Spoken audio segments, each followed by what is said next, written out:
Well, well, well. Welcome to episode 115 of the Titanforge podcast. I'm Ratnos, joined by Trell. Yo, yo, yo. Checks Yo. watch for the episode number. Yep. And Tettles. Yo, what up? Yo. Dude, if they made a watch that could be just incremented by one every week for the episode number, I would buy that watch. So I think they have those. Well, I will buy one. This week, we have a little bit to talk about. Actually, surprisingly, not that much to talk about given how much it sort of sounds like has been going on, which is a tremendous amount of 9.2 news, especially because we didn't do a show last week, right? Last week was American Thanksgiving. So the show before that, there's actually been a huge amount of new stuff that has been announced or come out since then, including the 9.2 PTR itself, which is now online. It's been online for, a few hours. People have been starting to mess around with their set bonuses and things. So this week we are going to look at mostly that stuff. We also got that Morgan Day interview from 12 days ago. So fairly old, but we haven't yet talked about it on the show. And there's a lot of good stuff to look at there. So we will go through that also. I thought that interview with Morgan Day was actually really well done. I think it asked a lot of questions that just in terms of like the direction for some of the stuff. So I mean, I think it's an hour long. So if you have an hour, you can go listen to it in full. But we're going to be covering the most important things that are pretty good talking points, I think. Before we jump into that, though, big thanks to everybody that's been tweeting their Spotify Wrapped at us with the this is the top show of the year or whatever. Very humbling to see those tweets and stuff. Glad to have been here with you during this year. Yeah, one of our listeners posted a reply to me and said they listened to 26,000 minutes of us, I think. That one blew my mind. That's crazy. 26,000 minutes? Yeah, that's an average of 70 minutes a day, I think. Okay. So are they listening to every show 7 times? I think they had to, I think they probably started at the beginning is what I think had to have happened. Even still, I don't think there's that many minutes there's only 115 episodes. So they're 26,000 divided by 115. That's 226 minutes per episode. Each episode does not average 226 minutes. They definitely were multi-listening to episodes. Okay, yeah, I think that's probably what that is. Oh, understandable, though. Multiple times. That's awesome. Yeah. I mean, that makes us feel good. We appreciate that. Maybe listening on 0.5 speed. That kind of stretching out the fun a little longer. 0.5 speed.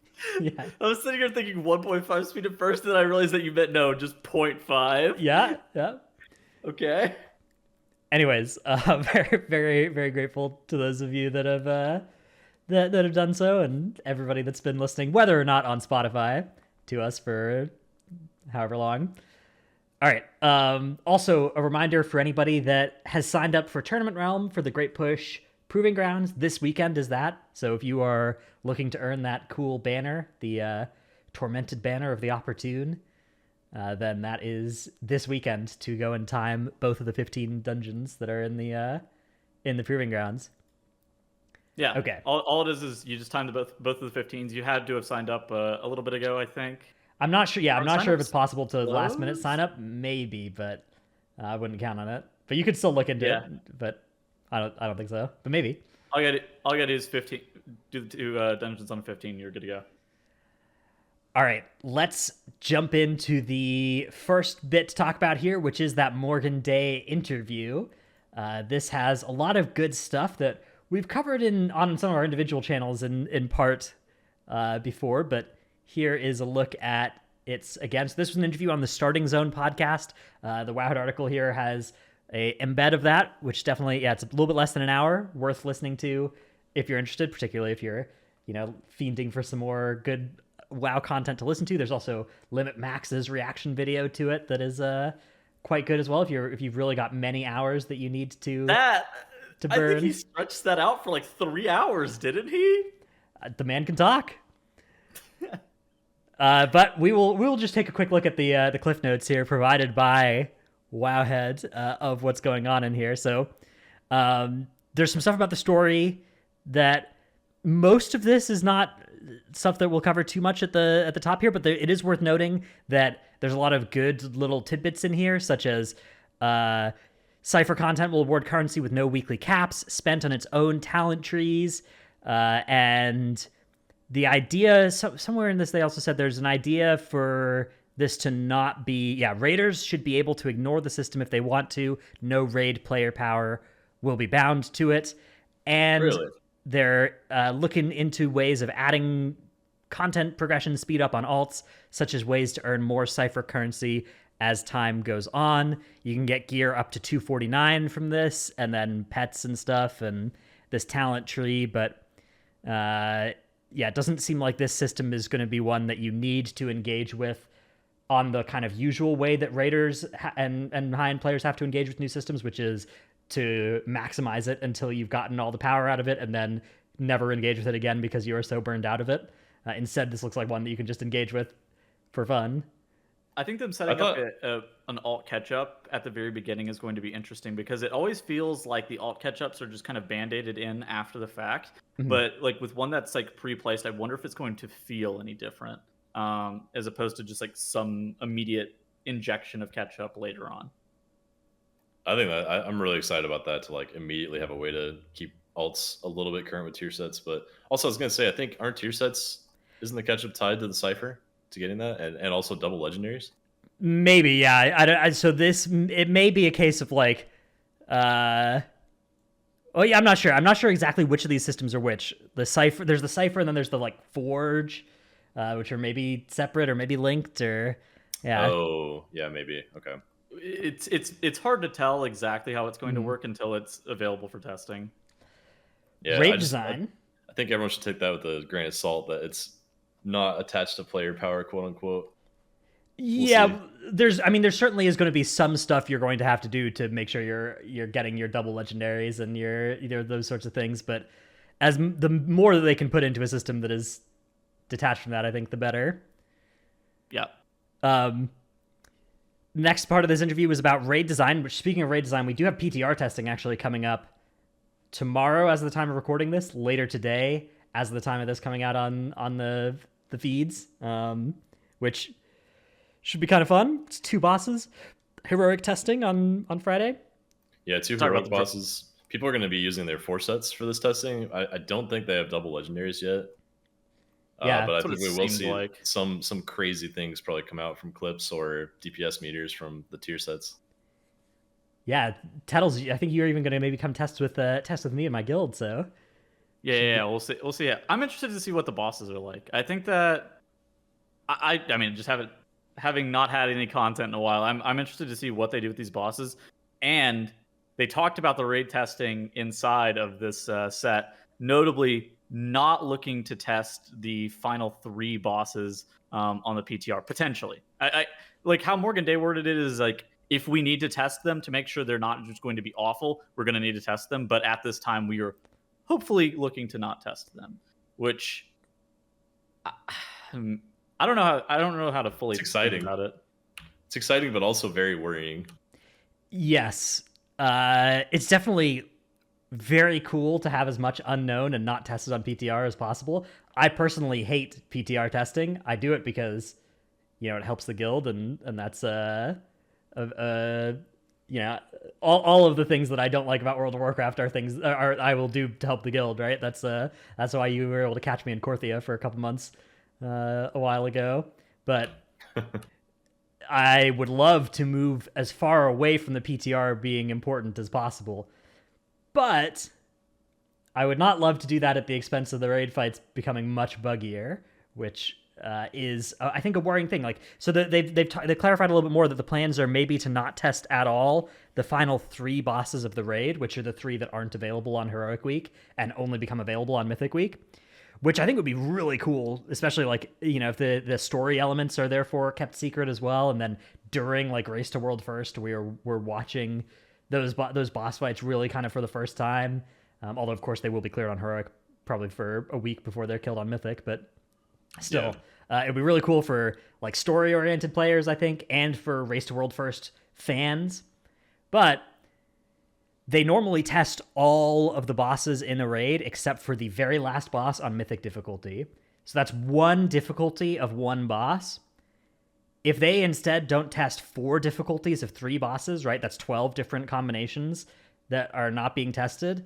That is a huge increase in the amount of untested content, which, if they can get away with it, if they can do that without it becoming much buggier, I'm hugely down for. But if not, I think that the benefits, those benefits of like, oh, it's a cool reveal, if you're just, your normal jailer is extremely bugged for the first 2 weeks as a result of that, I think that's going to much more negative impact than positive. Yeah. They have a lot of pressure on them for this idea they're going for. I think it's a really good idea, though. If they pull it off, it's going to set a really nice precedent for the following tiers of what is possible from their internal testing team. I do feel like their last bosses on Mythic have normally not been too buggy. Like, obviously this tier Sylvanas had some issues with lag. Yeah. But it wasn't Months. it wasn't like the fight was omega buggy by itself. And like Cyberdenathrius Mythic, there was not really too many bugs on that. Like, for the past couple of tiers, there haven't been too terribly many bugs, and Azoth is bugged. But I mean, for the past 2 tiers, they haven't had too many bugs. But ultimately, like you said, that is a lot of time from their testing team that's going to have to go into those bosses. And I am cautiously optimistic, but I think the sentiment is shared between me too. It's like, if they are able to pull it off, great change. And I think that this is something that is like super cool. I think that it's like a change probably due in part to like how people have been looking at like the blind prog Final Fantasy stuff.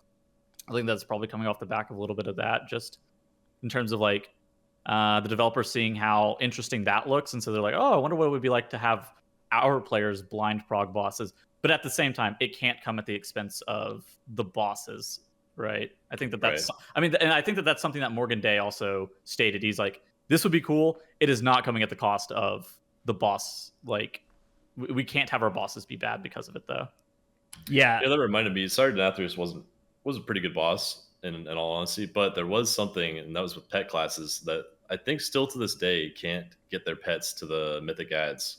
I mean, pet also there's are also unplayable. If too many people get hit by the frontal in phase 1, and it just lags all to heck. Yeah, that too. Those sorts of things are like, I don't think that's like a bug they could address unless they went in and just completely changed the architecture of the servers or the design of that phase. Well, I was also going to say, like, pet classes on Mythic Sylvanas also have issues on the chains in phase 2. And it's like, there's always a couple bosses every single tier where this happens. I just want to see one tier where all pet issues are figured out in advance, because it's just so reoccurring. It's so normal for that to happen.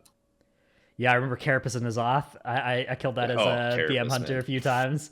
It's like, help, my pets are stuck in the wall. Yeah. I think all of us killed Mythic Carapace on our hunter. Yeah, that was so annoying. Yeah.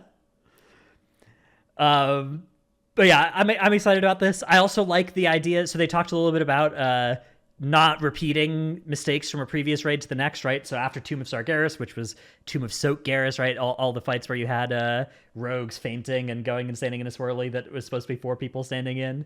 They made it so that kind of thing did not become nearly as popular since then. And they feel like in Sanctum, raid teams are strategizing too much around the availability of raid cooldowns or having to hold CDs, and that falls on the same level of design failure as soaking was in Tomb. I really agree with this. That is great to hear. If you look at Sanctum, right, Sylvanas, stop DPS. Let's wait to push until, just before the most damaging mechanic in phase 1, so that we can be pushing with as many cooldowns and stuff as possible. Kel'Thuzad, stop DPS, push right before a mechanic that we want to skip, but let's give our cooldowns as much time as possible to recover. Fate Scribe, same thing. Guardian, 1 phase fight, so it doesn't have that. Painsmith, same thing. Painsmith, right? yeah. Remnant and Ner'zhul, originally same thing. They ended up changing that with how the spawns worked later on, but it was like that on progression. Soul Render, 1 phase fight, so it wasn't like that. And then the first 3 bosses were really easy. But basically every fight that wasn't 1 phase in Sanctum, you would wait to push any given phase for as long as possible so that your cooldowns could recover as much as possible. And that was really lame. But what would you even do about it? Like, here's the thing. Is like, I feel like the game and just the classes themselves are too cooldown focused to the point where it's just like the highest DPS specs in the game also just have the best cooldowns. And it's not like you have to pick between the two. You just have both. And so is it like a tuning thing for those classes that do have strong cooldowns, or like what exactly is the solution? I think you can make fights that want you to get out of phases as soon as possible. There's a lot of different ways of doing it, right? You can make a tight fight long enrage timer, right? Like if Kel'Thuzad just had like a 7-minute enrage, you would never be standing around waiting for phases to push, right? You'd be like, okay, we gotta go, right? And you could also make phases that ramp up in danger or over time, and so it's just like, okay, let's get out of this as soon as possible, right? Like the intermission in Eye of the Jailer, you're getting more stacks of score in Eye, or let's kill as soon as we can, right? Let's get out of this. I'm thinking we'll see a lot of that because I agree with Tuttles. I think this expansion, especially, almost every single spec is very cooldown reliant, and as opposed to having steady damage most of the fight, except for a few outlier specs. But yeah, I think we're going to see a lot of ramping damage phases, and maybe it just resets back down to an easy 30 seconds at the beginning of phase 2 and phase 3, and then it ramps up again or something. And then you have Rogue and Enhancement Shaman that need to be hitting a target the whole entire time, and then being told that they have to stop DPS, and they're like, I can't get my cooldowns back up, and they're like, oh, sorry, sucks. Yeah. Frost Mage. Yeah, Frost Mages who hear stop damage, and they're like, oh, man. Guess I'll die. Oh. This is terrible. Yeah. All right. Gear. There will be a new rank of legendaries. To upgrade it will require Cosmic Flux, a new currency inspired by Echoes of Ny'alotha, which is obtainable from nearly every endgame activity, including Raid, M+, World Quests, and even Torghast. Hell yeah. Love to hear that. Yeah. Very nice look of this. Then there's been more clarification as well about how the tier set's going to work out as well, where you're going to be able to upgrade any like sufficiently high item level piece that you get out of your box or whatever to a tier piece from using this Cosmic Flux creation catalyst system, which isn't going to be there right at the start of the patch, but it will come at some point, hopefully fairly soon into the patch. And let you get your tier set without ever setting a foot into the raid on a character. So it looks to me like a character that just does a weekly 15 for the first like few months of the patch will be able to get mythic tier out of that without too much difficulty. So very cool.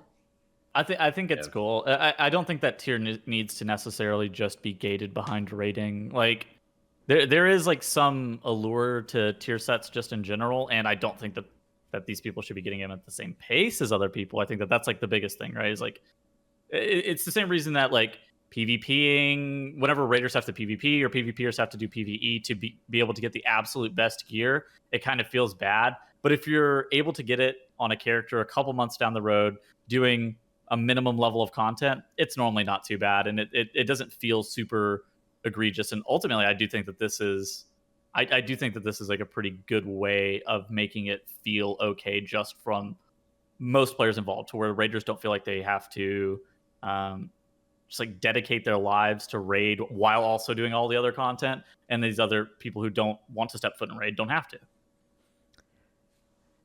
They also want set bonuses to serve as a path to catch up to other players, but as far as unique loot goes, like the Kel'Thuzad sword or the Sylvanas dagger, there will be a thing in Sepulchre, but it won't be as big a part of your player power. It should serve just as a fun side bonus. So reduction in the relative power of the unique raid items compared to the equivalent that you could get from Mythic Plus or PvP, which sounds good to me. I like it when there's powerful raid items that you know their name and they do cool stuff and they're ideally their best in slot, but the difference of having a Mythic Jathus versus having like a 252 from your vault, the difference between having Edge of Night daggers versus Edge of Nights from M+, or daggers from M+, was definitely quite a chasm. So they also didn't talk about like, are these things going to be disabled, like the bows and the daggers? Alternatively, are the Shards of Domination going to be disabled next year? Like there was no discussion of how any of this is going to work. So going off on the unique items tangent, 2 members in my Mythic Plus group cleared the raid months ago and have it on farm every single week and still don't have their 259 unique weapons from raid because it just won't drop. And the raids are probably going to stop raiding soon, so they might just never get the mythic version. Yeah. Really cool. I mean, it's just unlucky. I mean, that's really unlucky. Really... 2 of them, not just 1. It's been months. I mean, they're also getting great vault chances and stuff like that, so it's like, I don't know. It is really unlucky. It does happen though, yeah. Yeah. Especially if you have So, great vault chance. Like if you have three great vault slots from raid, like if at some point you're supposed to probably get it. It is terribly unfortunate though. yeah, well, I mean, you see like 3 necks drop off of Kel'Thuzad every single week, and like maybe 1 staff every 4 weeks. It's just, I don't know. I think it's really good that they're going to try to balance the items a little bit better. That's all. Yeah, make it a little bit less vital to get. I do think it's an important point is what are they going to do to make it so that we're not still wearing like an offhand Edge of Night or one shard because we don't need all of our shards, or 2 shards, right? Because we can keep a 259 bracers or whatever all tier with shard and it'll be worth. I guess shards, the set bonuses aren't going to work in the next raid, but presumably the active effects, unless they intervene, those like you deal 3% increased damage to a target after you damage a new target thing will still work. I hate to break this to you, but any off piece that gives you a 2 to 3% damage increase is going to be a piece that you're going to wear permanently. That's like a 35 to 40% damage gain, just like 2 or 3% on one. Slot. Relative to just like a 280 bracers or whatever, a 259 with shard of D's in it. Yeah, it's not close. Yeah. Oh yeah, tanks are going to wear that 8 to 10% healing increase shard the entire tier as well, and their best possible piece that's not a tier piece. There's no way that needs to get off. That needs to get fixed. I don't know if it's an oversight. Morgan Day maybe just didn't talk about it in the interview. It's hard to really say. I hope they just get changed. I think that's how I feel about it. Yeah. Personal loot and Great Vault. They recognize personal loot has problems for both guild groups and casual pugs. It would be something to be addressed between expansions, not a patch. So that is going to be the response that will do absolutely nothing to to quiet the calls for Master Looter, but that is the answer to it in this interview. And it came across like they were potentially thinking about bringing back ML because of the personal loot problems, but at the same time, that was not like that is almost a direct quote, and it came across as if he was talking about potentially bringing it back next expansion, but at the same time, you're never going to know until you know, and he's definitely just deferring it to. They're like, well, we would never do such a thing right now. Yeah, I think if they were actually convinced that they wanted to, they could do it in a patch is the thing, right? Like, I think it's just that they remain unconvinced that they want to change off of personal loot. That's a political answer. They're trying to like, this is a problem for future Blizzard. Please leave us alone. Yeah, sure. They like how the Great Vault has expanded on the system from BFA. Should feel like Christmas every reset. Rerolling items in the vault has been brought up in discussions. No plans on that end yet. Yeah, there's a lot of I see a lot of angst surrounding the Great Vault. In fact, stuff like Trell's group, right, where it's like, oh, these 2 players, don't have the items they want from raid. Can we add like bonus rolls back, or can we add rerolls to the Great Vault, like these sorts of effects to increase the chances further? But from where I'm sitting, I don't think those really solve the problem, right? The problem of like, oh, you got a 1% unlucky outcome, so let's instead make it so you'd need to hit like a 0.5% unlucky outcome in order to not have your items, right? Like, I think if we want there to be like a way that you can guarantee after clearing the raid for 3 months you'd have a certain item, we should just have that and not just give you another flip of the coin that could still come up tails. Yeah. I think like a like a currency that you would be able to select like a specific item if you took the vault like 3 times in a row or something, that would be fine. I would be in favor of a way to deterministically get a specific item after like you miss bonus a random rolls. Chance on it enough time. Wink, wink. But bonus rolls weren't like that though, right? Bonus rolls are another RNG attempt at it. That's true. You would still miss a lot of the time, right? Like just that case of like, oh, these 2 people in my group are really, really statistically unlucky. Like, okay, well, they're just gonna roll another die every week. Like that still is got a chance of coming up, not giving them the item they want. I do actually think that the Great Vault is designed fairly well. Yeah, I think so too. It's unfortunate whenever you fill up a bunch of slots in your vault and you're like stuck with these pieces like tier set or shards of domination, where these are like inflexible slots, so you can't really pick those slots out of the Great Vault. That kind of thing is very unfortunate.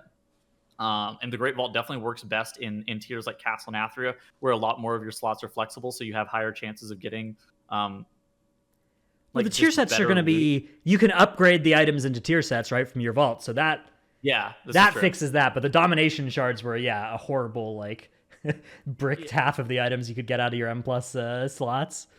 I Yeah. do think though that like I think that the vault is actually designed fairly well. If they give you like a free reroll or something like that, or it was also talked about specifically in the interview, potential to freeze your vault for an additional week. Like if you wanted two want both things out of items? your vault, yeah, you want both items, you can freeze your vault. Ooh, Like that'd be cool. that was thrown around as an idea that maybe could happen. I think that if they implement either of those things, it's never going to be a bad thing. At the same time, though, it's like the vault as it is, in my mind, is fairly strong, especially if like you're able to upgrade pieces to tier sets and you don't have things like Shards of Domination that are really gridlocking you into specific slots. Yeah, I think the Great Vault does a really good job of like being a very likely to reward you random system of items, and so I do think that I would be in favor of adding actual deterministic ways to get certain items, but I don't think we need a more favorable random system. Comment from chat saying, "How about you can't receive an item from the Great Vault if you've already selected it from the Great Vault in the past." Yeah, Or that would sometimes be you a way want to slowly remove them. Somebody was that Riley had that as her Patreon name for ages. That I think would be kind of nice to add a little bit of that kind of bad luck protection from the vault. Although, like, what about like Leech, right? Like, what about you have an item, you've literally selected it from the vault because it's your BIS, Yeah, that's a right? good And then point. like late in the patch, it's like one of the best outcomes from your vault is actually that same item but with a tertiary. Or That's true. alternatively, like there are a couple of different sets that you want for your tier sets, like just different setups, and there may be times where you want that item to be a tier set piece, and there may be times that you want that item to not be a tier Oh, set you're talking piece. about like a shoulders, not getting any more shoulders from your vault. That- I that would be interpreted this as just that'd like be a such a specific weird piece. Yeah, That would be such a weird optimization. Like if you wanted that same piece twice, yeah. but I mean, there definitely is a world where you would Oh, maybe want it twice. The same specific piece twice, like the same actual item twice. Yeah. If you wanted to tier a different piece for whatever reason, or like a Okay. legendary, or if you need What to if move your they- legendary around for something, there's like a weird situation. Like where if it you could happen, upgraded the piece to tier and then you wanted Yeah. the base piece again. Yeah. for God knows what reason. Well, I mean, you could. Why you yeah. wouldn't just wear a fifth piece, like a 5-piece or whatever, as opposed to Well, four it's piece, got better stats than the tier in that slot, so you want it for that kind of set. I don't know. something like that. Yeah. What if there was an implementation of Valor where you could also upgrade raid pieces to the next tier up of raid, like heroic to mythic, but then also just have a very, very in-game high cost of Valor to add a tertiary stat to a mythic piece as well.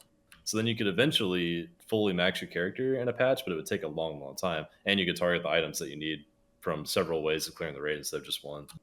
I do like the idea of eventually having 400 leech across my character. Yeah.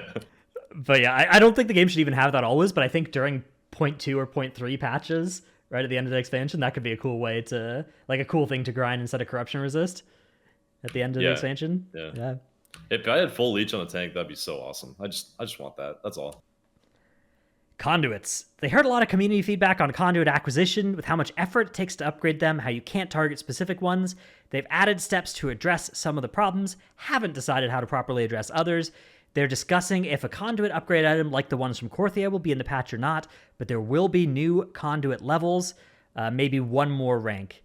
And they're unsure if there will be a minimum level floor for catch-up purposes, but they acknowledge it's a good idea, which makes sense. The ability to get a conduit at item level 145 is very outdated, I'd say. I think, when you get them, they start at 200, 226 something. Would definitely be What good are they for gonna this do- patch. Something they didn't mention is socketing gear. We don't really know the future of socketing gear. It may just be True. part of the open world stuff again, where they say that they're not tying player power to it, but they're tying player power to it because you're going to be able to socket your gear. We may just not have there's going to be RNG sockets on your gear, which are also not great. Yeah. Yeah. Let's see. What's socketing been the last few patches? What was it in Nyalotha? Was it Echoes? It was Echoes that was implemented super late. Yeah. Right. And Yeah. then season 1 of Shadowlands, It was the Maw. the It was Maw, the Maw. yeah, Yeah. And then there's Korthia. It was the and then Korthia, this patch. Yeah. So I mean, it should be in Zereth Mortis, right? Or Yeah. I don't know. What if they just abandon that idea and just go back to random sockets? It's just tough whenever the sockets are like slot locked to 5. Yeah. I'm ambivalent on this, right? Because like I I like being able to deterministically grind the sockets, but I don't like it when the grind involves having to go to a Korthia. So Well, I mean, you guys remember how long you were wearing your oh god, what was the item level from Nathria? 226. 226. 226 rings with Sakis for all of progression dude. this tier. Yeah. Yeah. You were just wearing 226 rings with sockets until you got the 252 rings with sockets, and you're like, Yeah. okay, this is just a yeah. I mean, it's a system that is very difficult to fix once it has been implemented already. It's just one of those things that like I don't know if they could go back on it now, just due to the fact that they've already implemented something that you could socket the if previous they tier gear. Didn't let us socket deterministically next patch and we were just getting random sockets, we'd literally be sitting on like 259 socketed Sylvanas ring all patch, right? Until we RNG'd into a jailer ring with a socket or whatever. Well, I don't like haste, so not me. Okay, I see. Torghast updates. Torghast is going to get some new floors. It's getting floors 13 through 16, and they've talked a little bit more about this recently with empowered torments, even tormentier torments in Torghast. It's going to be so cool. And new creature types as well, along with a new wing, the Jailer's Gauntlet, which is a boss rush where you just fight a lot of bosses in a row. But unfortunately, there aren't going to be any new upgrades to the flagship system of the Box of Many Things. So, Oh man, that is sad news. The good news though is that you don't have to go and do Torghast ever again because you can get all the stuff for it from fun parts of the game instead. So that's going to be sweet. that's how it should have been from the beginning. Just optional solo content. You can get currency there or other content. Yeah. Why was Torghast a failure? Because it was required for character progression way too often. Because I think. Well, so Torghast was supposed to be a roguelike, right? Yeah. That was the stated inspiration for that. I have played a lot of roguelikes. Most of them feature the ability to do different builds, to get offered different options from one run to another, and those options change the relative values in the next choices you get further down the road. Torghast only has like 10 anima powers for each class spec covenant combo, which means that you see all of those powers every single time you run it, and there's very little changing of the relative values of them, which means there's very little constructing an interesting build. Factored on top of that, very little of Torghast is like dodging mechanics, and a lot of it is just this mob casts critical shot, which will one-shot you. This mob auto-attacks you for 30,000 damage, right? This mob, like, there's a couple of like, oh, this mob does a frontal, right? But most of them are, most of it is just like, you're going to die to auto-attack damage if you pull 2 enemies. So, don't do that. So the gameplay is not compelling and the build construction is not compelling, which you need at least one of those things to be good for a roguelike to be fun. And then it was forced on top of it, so people then we were forced to go to it. It made it definitely worse, but it was kind of doomed from the start, at least on the build construction side of things, because there are so many class specs and covenants that if you want to make a class covenant or spec specific combo ability, you have to make like 36 of those before each person sees one of them added to their pool. So you just have to design so many powers to actually plus covenant ones that are never taken because nobody plays that covenant kind of thing. So many of them are so many powers end up being anemic, but it's not like they didn't design a lot of powers, like relative to the amount of cards in Slay the Spire and stuff.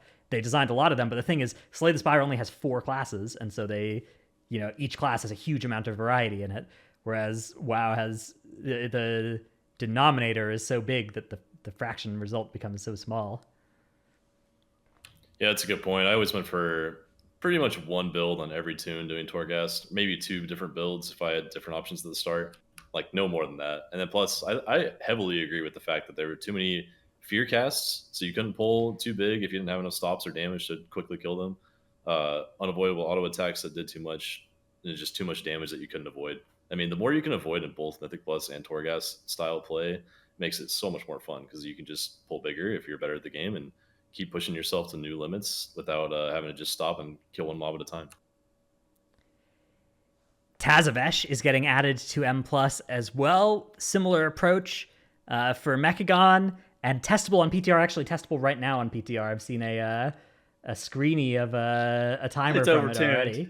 Apparently, it's being called overtuned, although I will note that every single time a dungeon gets added to M+ mid-expansion, it is described as overtuned. Oh, yeah. always, because partially I think because people just aren't used to it, right? And so like a 15 plague fall feels pretty easy because you've done 100 plague falls at this point. But you know, 15 Tazavesh that you don't have any muscle memory or knowledge of how to do the mechanics of is going to feel a lot more punishing. Yeah, Cathedral when it was first introduced was so hard, and then it got nerfed like 9 times over the course of a couple months. I remember when Junkyard was introduced, the cats were overtuned, and the rest of Junkyard free as fuck. Yeah, True. True. The cats at the end of the expansion very overtuned. The rest of the dungeon's still free. All right, that's the Morgan Day interview. A lot of good stuff in there. I think one of the bangerest interviews that have been out just kind of ever. A lot of really good stuff in there. Let's move on to tip of the week before we start talking about the more recent 9.2 happenings. My tip of the week is if you ever are playing on Tournament Realm or on the PTR, there's an add-on called MySlot, MySlot, that will, you get this add-on, you go onto your live character and you can export, you hit copy, and then you go onto your TR or PTR character, you hit import and you paste, and it will import all of your keybinds and macros and those sorts of things so that you don't have to set that all up on a second character. So anytime you've got like a Arms Warrior on live and you want basically the same setup on PTR, that goes a long way towards making it happen. And what you want to do with that is you want to create the character on the Tournament Realm, change your spec, get your Soulbind all filled out, and then import your MySlot like 1 or 2 times to get all the right abilities on your bars. Because otherwise, the game doesn't know where to put some abilities because you don't have them yet. Good call, yeah. What is your tip of the week, Trell? Mine's super random. That was a good one, but so apparently you can wormhole several people through Shadowlands. I didn't know this when it would have been relevant. I don't really play it in the outdoor zones anymore. I just do Mythic Plus these days when it's a good week. But if you have a 3-seater mount, you can put 2 people on your mount and then take the wormhole, and all 3 people will go through the wormhole. So you can, like, it would have been really nice in Korthia to port all the way back in the Rift with 3 people instead of separately doing it. Huh. That is interesting. This reminds me of Ivajara, where a rogue on a 3-seater could shadow step to somebody at the top of that boat skip and bring the 2 people that were with them up as well. Dude, people are gonna be so mad about the warlock supremacy in EOA. Yeah. That was something I did as a monk too in Ivashara. You could transcend the same concept. You could transcend 3 people up the cliff on a 3-seater mount. That was super fun. They removed that though. Unlucky. They hate monks. Right. Tettles, what are we looking at in this clip of the week from TTV Trelsky? Uh-oh. So it's a Sagadon clip, and as you know, Sagadon always a gamer. I saw an interesting tweet from Trell at Sagadon talking shit. Oh! However, Sagadon got the moves in immediately assassinating Jamal in Trell's group. So maybe Trell shouldn't talk shit to Sagadon. Oh, dude, he actually no. he disengaged backwards. It was crazy. What even causes this? This has got to just be like the floor in this place is bad, right? And like, yes, it is the necropolis. It is almost certainly the necropolis floor, and that there being that little lip coming off of that green thing. It has to be that. So like mobs will reposition around the tank for those that couldn't see the clip, and Sagadon definitely did something to that effect of trying to get as far away from my character as possible, but it still like doesn't make much sense if you watch it in real time. It's kind of crazy how far you went. Yeah, it did some weird pathing, but pathing in that room is 10 yards always, away. Like if you ever click like heroic leap in there, your camera like teleports instantly, and it's very weird. Yeah. What if you charge? Do you ever like charge just like around the room? Yeah, charges can be weird in there too. Really wild. If you ever like soul shape in there as well, it can be weird. If you soul shape on the outside of that during the last boss fight as well, it can take you unexpected directions. It is just a very buggy floor surface in that entire necropolis at the end of Necrotic Wake. For the longest time, Boomkids couldn't even put down trees in that area. Like it was impossible to put down trees ever until like at the first patch. Yeah, you could at player them, right? But you couldn't do anything else. You couldn't even at player. You could drop them. They wouldn't taunt anything. Okay. I see. That's what it was. Okay, yeah. They would drop. And they would melee. They just wouldn't taunt anything. All right. So let's talk a little bit more about 9.2, which we have some news about tier sets, which the tier sets were being spoiled. They were coming out as we were recording our last show. Since then, we have all of them. And initial reactions to a few of them were mixed to negative, but in the past day when the PTR was going up, Blizzard has announced intentions to rework the Restoration Druid one, the Restoration Shaman one, the Brewmaster 4-piece, Shadow Priest 2-piece, and they've also already buffed the Feral 4-piece to apply at the beginning rather than the end of Berserk. These are, I think, 5 of the top 6 or 7 requested changes community-wide to these tier sets. So very encouraging development there. Of course, we don't know what most of the ones that they've said they're going to rework will look like yet. We just know they won't look like what they currently look like. Yeah, the Feral one is like almost strictly a buff. They're also QOL changing the Paladin one, right? Yes, the Paladin one. So a few tier sets have launched in a way that it's not that their text is going to read differently when they make it to live. It's that their code is going to behave differently, because all of these tier sets, there's multiple different ways they could work on the back end.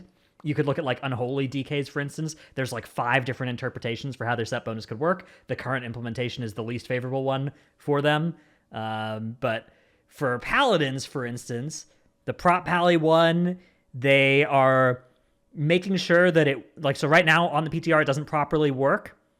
The intent is that it casts a real judgment with debuff, holy power, and damage, but the ICD is going to increase from 0.1 seconds to 1 second, which is a huge nerf to the power of that. Oh, it was only 0.1 second. Yeah, dude. 0.1 second. Like that is crazy. That was 0.1. That would mean in like a 5-target pull, you would be literally every global you'd be 5 holy power.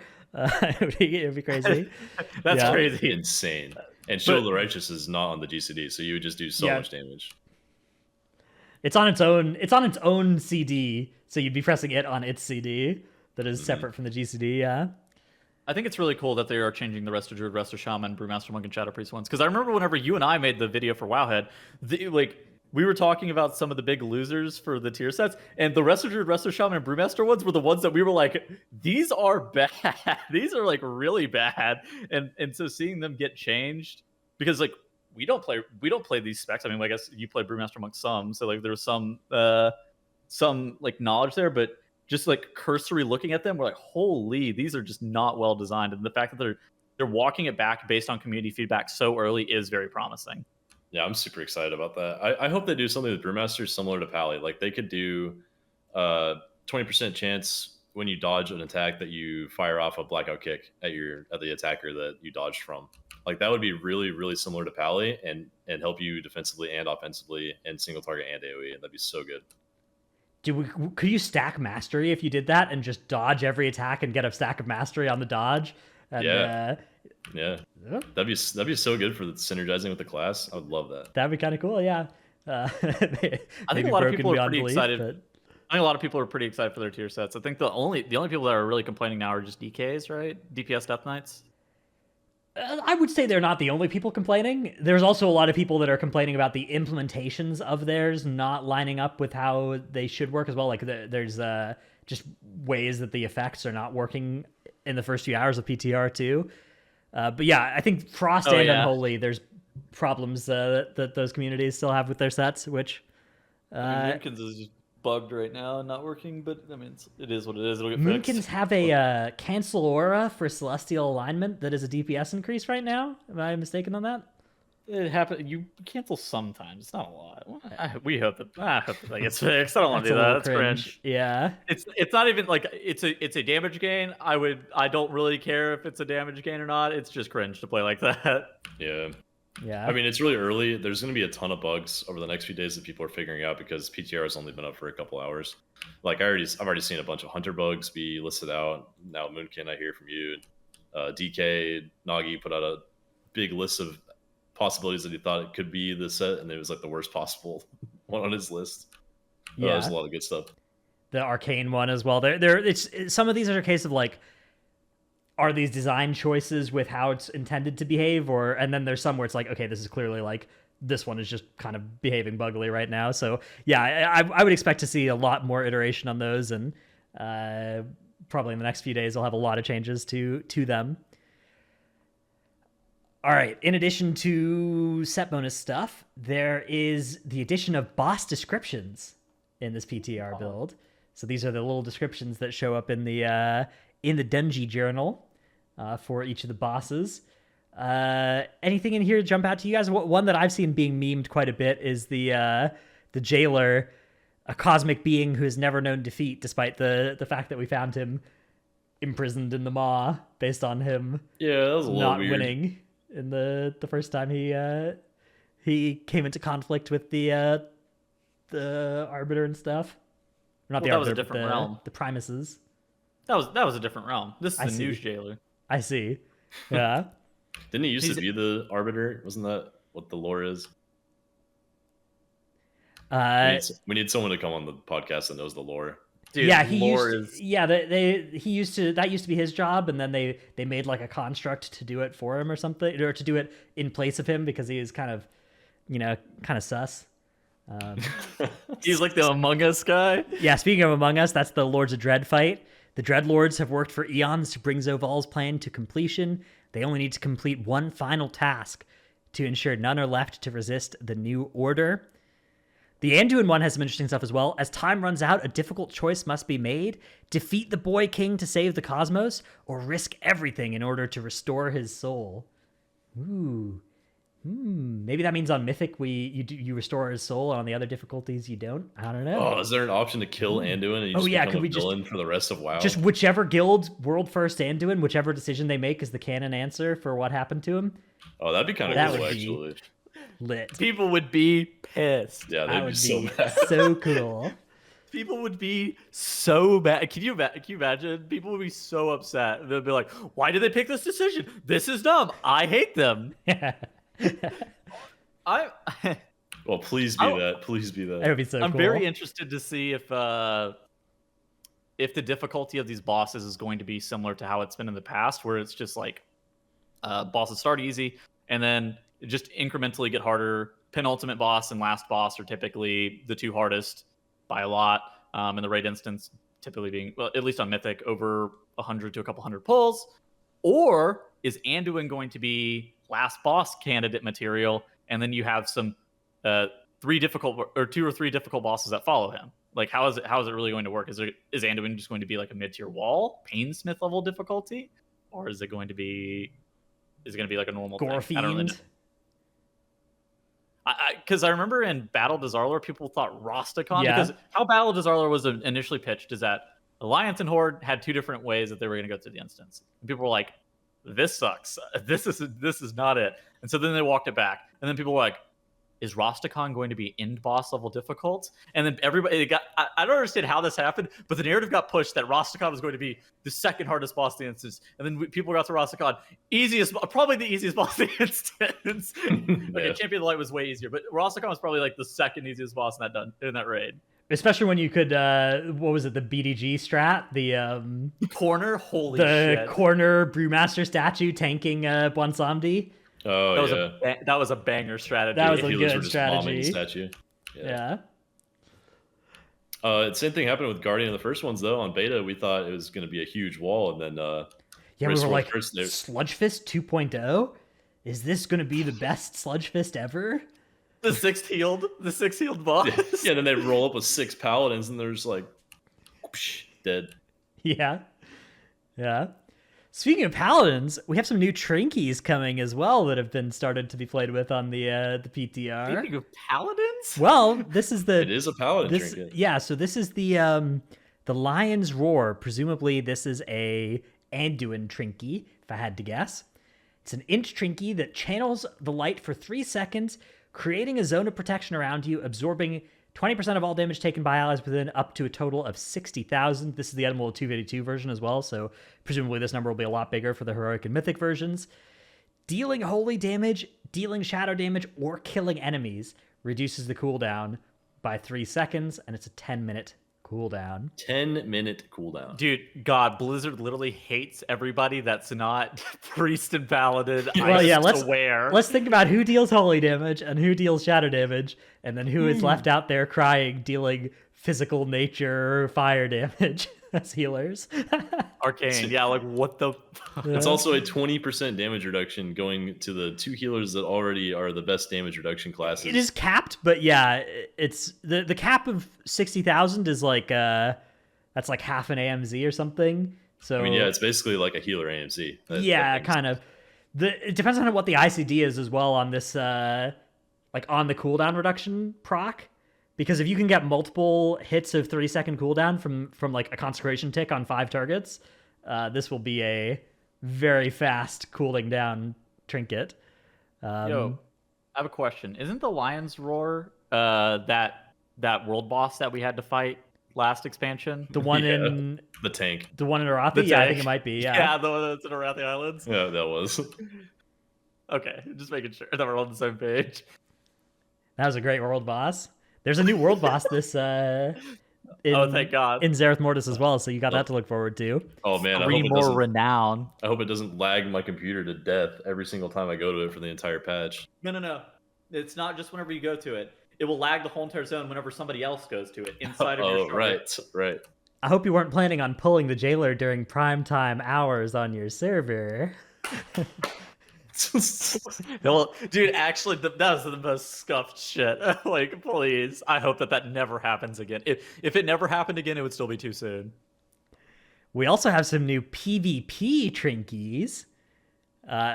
There's the Devouring Malediction that drains absorb shields from nearby enemies and then unleashes it as healing absorb in a frontal cone. That has already been data mined, but it has been buffed in this PTR build. There's the Eternal Aegis, which is a 50% magic damage DR, but a full absorption against cosmic damage, which is... Do Moonkins do any cosmic damage naturally? Is that... No, okay. Cosmic is just a damage type then of the raid and of the these other trinkies. That's some weird damage. I don't know what that is. Yeah. Yeah, I don't know how to... What does cosmic damage like? What like this trinket does, right? This cosmic resonator throws the cosmic resonator, which explodes, dealing cosmic damage split between all nearby enemies. There's cosmic damage in the raid, though, for sure. I remember reading some of it in the Dungeon Journal. So the trinket that has been like the PvPers are talking about the most is the Fastidious Resolve one. Yeah, so these are the new ones. Activate the Broker Defensives, protecting yourself from spell interruption and CC effects up to 3 effects. And this is a 30-second effect on you, and it's 2-minute cooldown to press this button. So yeah. Whoa. Oh yeah, no wonder they're so upset about that. Yeah, all the PvPers I know on Twitter are super upset about this. Well, it's because they've been getting one shot the whole entire season. Now you have Windwalker monks that are just going to put that on and dance on your corpse, and it's just like okay, you put that on, they're going to spin on you, and then you're just going to die. The other one as well is the Echoing Resolve, which increases the duration of incoming crowd control effects, but whenever you get crowd controlled, the next crowd control or interrupt is prevented in the next 30 seconds. So this is like a passive version of this, where if you would eat a 5-second stun and then a 3-second stun, instead you're taking a 6-second stun and then you're stun immune for the next one. So I suspect this is not going to be a good one to use. If once your opponents become aware that you're wearing it, they'll be able to exploit it. But yeah, I'm not sure. Anyways, yeah, I'm not enough of a PvPer to really evaluate these, but I do empathize with being concerned about Windwalkers, becoming CC immune and then eliminating you. I do think they were really worried about the Fastidious Resolve one, because like this whole entire expansion is like super one-shotty with how a lot of the specs function, and anything that gives them CC immunity, like you can't CC them on their cooldowns or something, it's just like warriors and Windwalker monks are probably just going to be absurd. But, yeah, it's weird because with the spell interruption text, it sort of reads like it's aimed at casters, right? To be able to like protect their chaos bolts, right? And kind of dunk those into you. But I don't know, the fact that it persists if it sustains 3 effects and persists for 30 seconds, I think that is going to be much stronger if you can't eat one of those 3 shields by pressing your interrupt button. Squishy just posted something unbelievably cringe in chat. What about CC immunity in the raid? Immune the jailer's MC ability? Question mark. Cringe. If we have to farm this trinket, that is cringe. Yeah, a tank in my guild farmed a PvP trinket for Painsmith for running through the ball wall in the last phase. So He was wearing the HP trinket. no, the stun. He could survive with cooldowns. Oh, He needed to get the 8-second stun off of trinket. him. Yeah, yeah. Instead of using a potion, he would instead Is trinket there a off potion the for it? stun. Does that still work? You could like action potion out of it. I thought action potions like were one of the ones that didn't the scale up to Draining 60 or action whatever. potion? I'm pretty sure I think you can potion out of it. Maybe, okay. There's a new free action potion. There you go. Oh yeah, there's okay. a new one. That's right. Maybe he was using that and this when we only had like one bop and he was doing 3 in the phase or something. Not sure. Oh, if you only have one bop, then yeah, that's probably Yeah. the issue, right? Yeah. The one that protects fully against cosmic damage as well, that has some implications for raid mechanics that are cosmic damage. So, we'll see what that does. Before I guess. everybody farms a Fate Scribe trinket and just has to res themselves on a boss or something. I mean, Fate Scribe trinkets are... That's kind of a good resource to collect some of. Yeah. I know. Oh man, that trinket's the worst. It would be good Well, for one single encounter, maybe, and that'd be it. It's That'd be only good. ever good to cheese shit. It's Yeah. only ever good if you're just trying to cheese stuff. All right. I believe that is the content for this episode about Sorted. We've got a couple of Q&A questions to get to, but first, let's thank the supporters over at the Patreon. They are Paul of US Tichondrius, Riley, whatever happened to Dratnos' main basement captive? Did Dratnos eat them?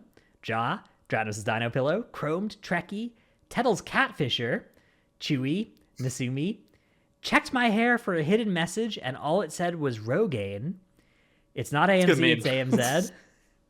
Salty Senny, Necris, Tankdill, Nevuk, Bradceratops, Sinmora, Eevee, New World Main, Take Light of the Protector and Frenzied Regen off the GCD, No Trick, I Scheduled a Tettle's Flame, Dimat, Lufer. If you don't have Bubble Wand macroed into your abilities, are you even a gamer? Nyx, Reverse Catfished by Tettles, Gallic, Brusif, Dratnos Routes Abyss, Meme Tam of US Tichondrius is addicted to Shadow Priest and needs an intervention. Send help. M Sanity, Xena, Rogue is now good enough for Prog, still bad enough to be sat for SLG, bless up. Red Color, youtube.com/workbringer, Kayuze's mythic team is trash cans and not trash cants. Alphabet Soup, Druid Friends of Evolved Gaming, Number 1 Simpsky for Trelsky, Lurka, making me stream our great push team, Casual Rats and Butt Pulls, because he plays on a Mac is a butt pull in itself. Ooh, playing on a Mac. Kind of weird, but... I love Lurka. Yeah, Lurka, we've heard so many stories about Lurka in this Weird. I got flamed for not interrupting an Arathi Basin comp stomp. Milk. Soji is the number 1 little green man on US Thrall. Dratnos is Santa Hat.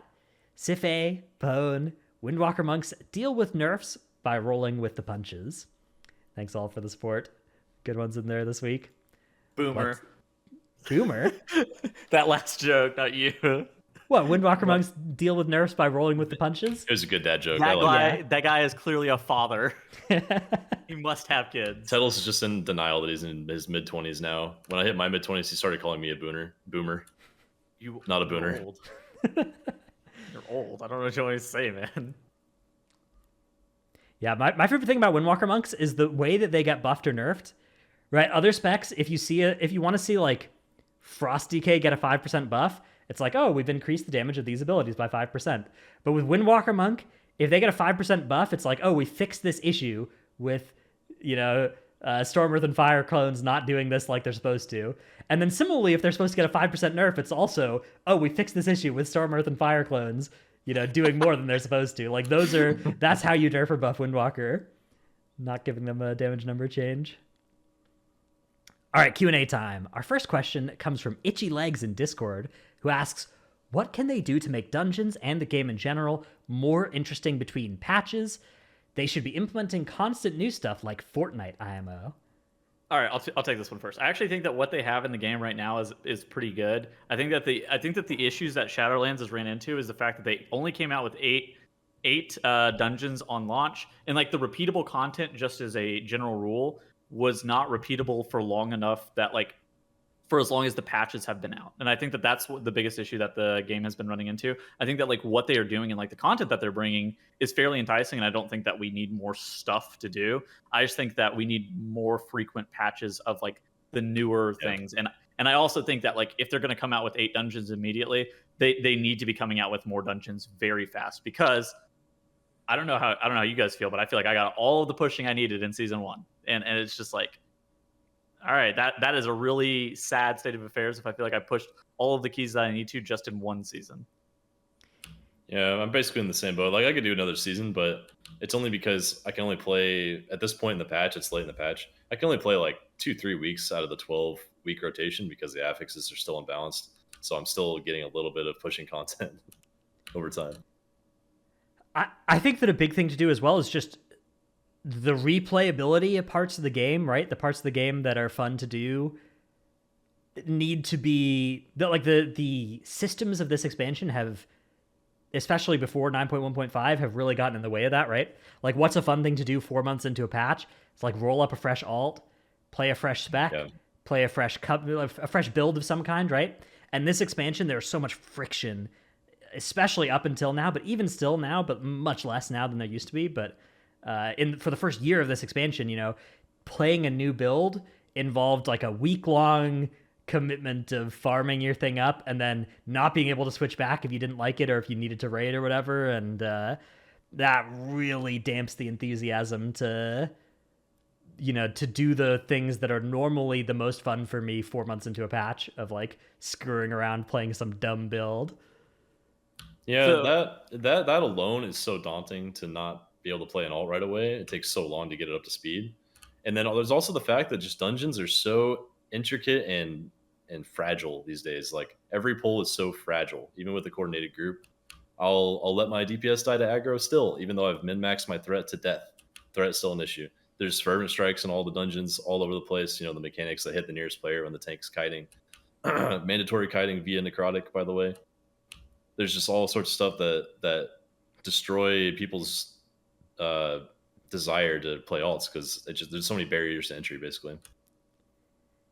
Yeah, I like the looks of the 9.2 steps in the alt direction to make this a little bit less bad, but I think the next expansion launching with the new content at the same time as the ability to experiment with stuff would be really nice instead of having them separated by a year. I honestly think that they should just add a new dungeon in the 0.5 patches. I think that they should just add a new and not just an M0, a Mythic Plus dungeon. Right. Like if you look at right. If you look at Tazavesh, right, we get Tazavesh 6 months into the expansion, and it's going to be like 18 months into the expansion before we get it in M+, something like that. Are those the numbers? Maybe it's more like 9 and 15 or something, but there's a big gap between Tazavesh coming out and when Tazavesh becomes M+. I do think trying to move those new M+ offerings to earlier in the expansion so we have them for longer would be really nice. I know it's a ton of work to make dungeons, and I think that's the stopping point for that. I think they need to make use of their already existing dungeons, though, and throw in stuff like One Legion. Dude, my Discord literally just died. Oh my goodness. Okay. What did you do? What did you do by chance? Okay, hang on. Okay, I'm listening. Dude, my Discord just like closed. I don't know. Did Streamlabs crash? Or no, whatever you're using? I don't think so. Dude, Discord's been doing this random thing where it'll just like restart occasionally just for no reason. I think that's what it just did, yeah. Okay, hang on. Hold. Pause, champ. All right, we're back. All right, what's up? We're back. Sorry, dude. I thought it literally just closed as well, but it like minimized, went to a different monitor, but we're back. Sorry, continue. What was I saying? Oh, I think we mentioned before, like bringing back one dungeon would be really nice for the game here and there. Like per patch, bring back one Legion dungeon or one Kata dungeon somehow. You know, like use already existing work out there if you can't create a new dungeon. Yeah, I just think the repeatable content hasn't been coming out fast enough. Yeah, it's I don't even think the content's like really that bad. I do agree that the Like the implementation of Legion time walking, for instance, is kind of not how I would have liked to see those old dungeons reused as well. I'd much rather like the 1 week on every 4 months of Legion dungeons is less exciting to me than using them to kind of bolster the always on pool of M plus. But yeah. Well, and also going back to Tazavesh, like putting in a Mythic Zero dungeon is cool and all, but yeah, you got to implement Mythic Plus faster. I think I did Tazavesh one time this entire expansion on hard mode the very first week, and that was it. I don't even remember the boss names because there's no point in going in there. Yeah. I do think the seasonal affixes this expansion have been good though. Yeah, I think so as well. I agree. They could do some tuning, but yeah. All right, next question comes from Ambrosia in Discord, who asks, so with Andy Brew and his friends timing a 31 Necrotic Wake, did this ruin everyone's predictions for the highest keys done this season? Did we write down our predictions for what those were? We were in the 29 to 30 range. Whenever I can't remember y'all's, but I said 1 or 2 31s would be timed, so I'm dead on. I'm pretty sure I said 31 30s as well, probably, yeah. Probably. I said 30s. I don't think it ruined our predictions. I think that like very early on you could tell that this patch, like you were going so much faster than you were last patch. I'm not surprised that they were able to. Okay, so 31 is really surprising that they were able to do it. I am like having seen how they have done it 31. It seems like it's not super shocking though that it was able to be done. Once you start to see them push those 29s and those 30s, you're like, okay, yeah, they will be able to get to 31 on specifically Plaguefall or Necrotic Wake. I think it's always exciting to predict stuff like that when people are only able to do 26, 27s, because there's always more information that people will figure out later in the patch. 100% of the time, that always happens. Someone will find a way to do something more efficiently, and there's always just a wealth of knowledge out there waiting to be found for Mythic Plus, which is why it's so exciting for people. Does a 32 get done during the Great Push? Is there even enough time to prog up to that level? Yeah, I'm going to go with no. But last Great Push, wasn't there the first 28 was done during Great Push, and up until then it had only been 27s or something? Yep. So maybe. But I'm going to go with no. But maybe. I'm going to vote no. Do any other dungeons get done on a 31? I don't know. We'll have to wait and see what all the dungeons and affixes and stuff are as well to see how feasible all that will be.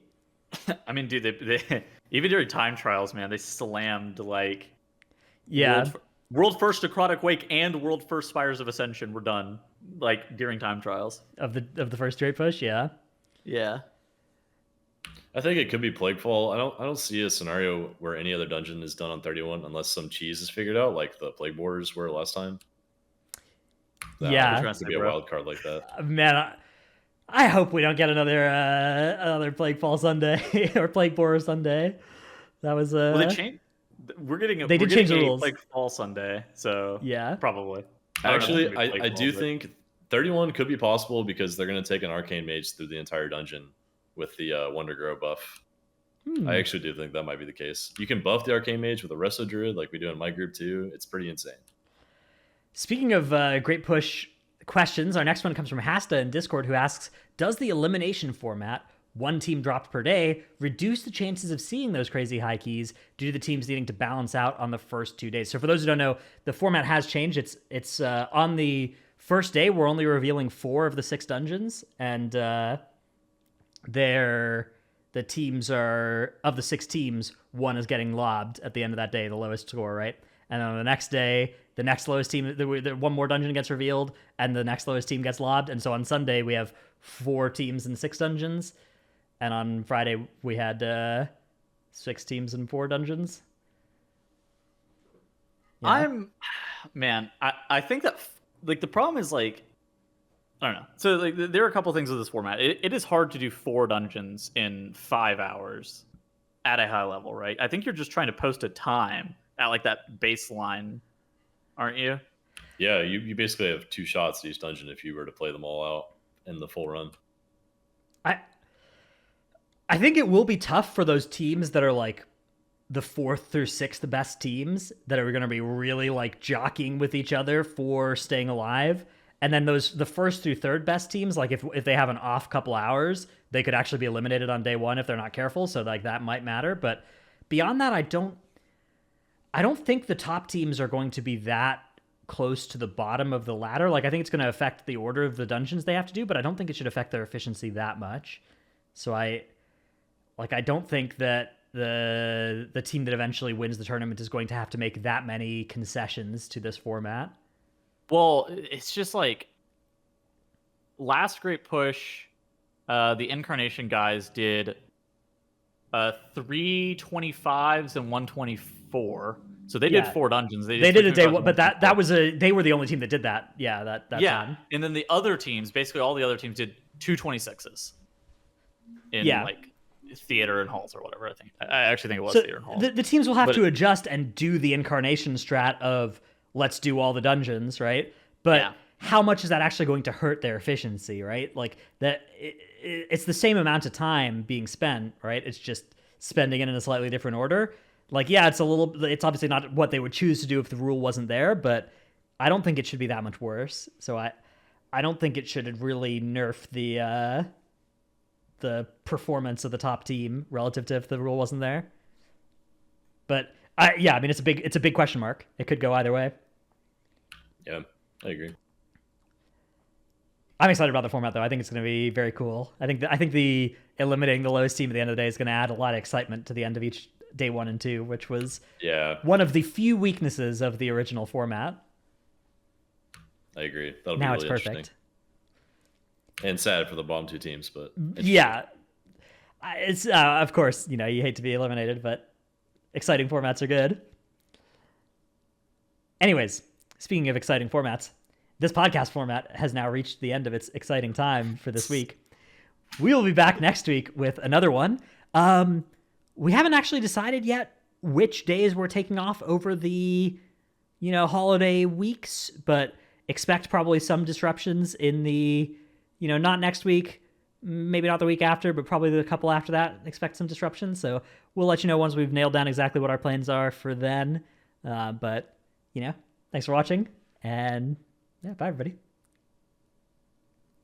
peace.